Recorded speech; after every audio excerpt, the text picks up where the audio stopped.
तो अब तुमने मोहल्ले वालों के सामने भी रोना धोना शुरू कर दिया। और क्या करूं, भूखी मर जाऊं? तुम्हारा मर जाना ही बेहतर है। और करो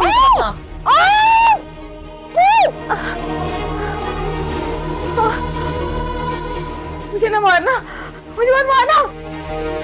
अरे अरे अरे अरे, मैं तो आपके लिए नाश्ता लेकर आई हूँ। नाश्ता? अब इतनी भी बुरी नहीं हूँ। ये ले नाश्ता करें। नाश्ता करने बाद में मैं आपको दवाई खिलाती हूँ। ये ले नाश्ता।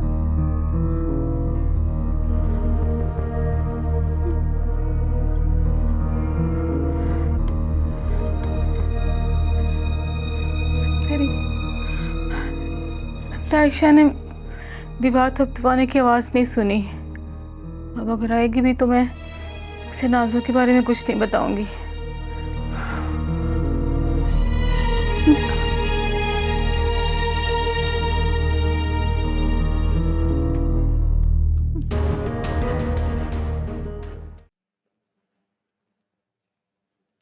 क्या हुआ? फहद ने कुछ कहा है तुम्हें क्या? अरे नहीं अब्बा, दोनों मियाँ बीवी ही बात को पी गए। अच्छा। अभी तो फहद गया है थोड़ी देर पहले, और वही रात की तरह अभी अभी चिपकी चिपकी दरवाजे के साथ छोड़कर आई है वो। जला रहे हैं कमबख्त, मगर तुम देखना इन्हें अल्लाह जलाएगा, खूब जलाएगा। जल तो रहे होंगे अब्बा, भले जाहिर ना करें, लेकिन 2 तोला सोना हाथ से निकलना कोई छोटी बात तो नहीं है ना। अच्छा ये बताओ कि तुमने चीजें रखी कहाँ है? मसहरी के नीचे सूटकेस में हिफाजत से रख दी है मैंने। मगर सुनो, हमारे पास जेवर का रहना ठीक नहीं है। तुम उसे फौरन ठिकाने लगाओ। मैं तो आज ही बेच डालूंगी। बस इधर आप निकलेंगे, उधर मैं निकल जाऊंगी। बस मैं जा रहा था तो तुम्हें मशवरा देने के लिए आ गया हूं। अच्छा अब्बा। देखो, ये बात निकलेगी जरूर, चाहे ये मियाँ बीवी पी जाए, मगर सुहेब बहुत चालाक है, वो ये बात निकालेगा। और एक चीज का ध्यान रखना कि करीब करीब के जितने सुना रहे ना, तुम देखना कि ये जाके उनसे भी पूछेगा।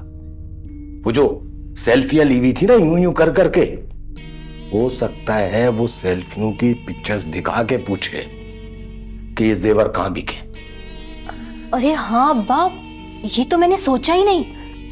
देखो, इसीलिए मैं तुम्हें ये मशवरा देने के लिए आया हूं कि ये जेवर एक तो करीब के इलाके में नहीं बेचना, कहीं दूर बेचना, और खुद मत बेचना, बल्कि किसी काबिल एतमाद आदमी से बिकवाना। अरे अच्छा हुआ अब्बा आपने मुझे मशवरा दे दिया। मेरी ना एक दोस्त नाजमाबाद में रहती है, उसी के जरिए ना मैं वहां के सराफा में बिकवा दूंगी। और सुनो, जरा संभल कर, जैसे ही कैश तुम्हारे हाथ में आए फौरन अकाउंट में जमा करा देना, हाथ में लेके घर नहीं आना। अरे वाह अब्बा, आप तो वाकई मेरे बाप हैं। मानती हो ना कि आखिर हैं तो हम तुम्हारे बाप।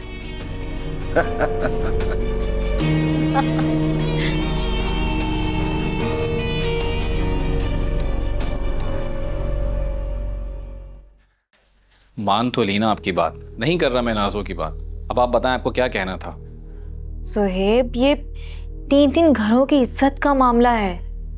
बस भी कर दें भाभी, आप प्लीज बताएं आपको क्या डिस्कस करना था मुझसे। वो मेरे झुमके और लॉकेट चोरी हो गए हैं। क्या? चोरी हो गए? कैसे? मैं और फहद बाहर खाना खाने गए थे, तो मुझे अच्छे से याद है कि मैं उन्हें दराज में रखकर गई थी, लेकिन आप लॉक करना भूल गई होंगी। ना ही मैं लॉक करना भूली और लॉक खोलकर ही हम अंदर गए थे, लेकिन फहद भाई तो मुझ पर ही शक कर रहे होंगे, क्योंकि उनके कमरे की डुप्लीकेट चाबी बनवाकर एक मैंने अपने पास रखी हुई, और अक्सर मैं उनके कमरे में आया करता था और उनके कपड़े चुरा कर पहना करता था। नहीं सुहेब, फहद को तो तुम पर जरा बराबर भी शक नहीं है। वो तो कह रहे थे कि ज़ोहैब मेरी चीजें इस्तेमाल जरूर करता था, लेकिन उन्हें वापस भी रख देता था। मुझे और फहद को तो पारो पर शक है। तो और कौन कर सकता है उस चुड़ैल के सिवा? और मुझे तो हैरानगी है कि आप दोनों रात से अब तक मुंह में कंचे डाले बैठे हैं। अब तक तो उसने जेवर आर पार भी कर दिया होगा। अरे इतनी जल्दी कैसे करेंगे?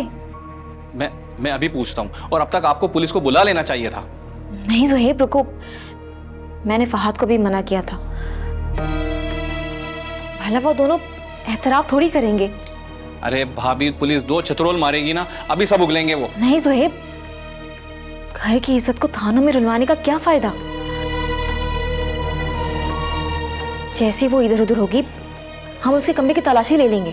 भाभी, उनको इतना टाइम ना दें।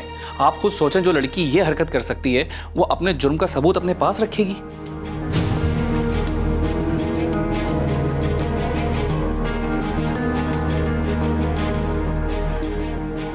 भाभी, वो जा रही है, क्या करें? उसके पर्स की तलाशी लें? नहीं, अभी करेंगे तो हंगामा कर देगी। भाभी, यही मौका है, जेवर हाथ में आ जाएंगे, देख लें। नहीं ज़ुहैब, वो जा रही है ना, हम उसके कमरे की तलाशी ले लेते हैं। बस मर्जी है आपकी, यही मौका था। ज़ुहैब खुद ही सोचो, वो अपने जुर्म का सबूत अपने पर्स में थोड़ी ना लेके जाएगी। अच्छा ठीक है, वो चली गई है, हम जाते हैं उसके कमरे में, मैं कुंडी लगाता हूँ, उसकी तलाशी लेते हैं। ठीक है, आ जाए।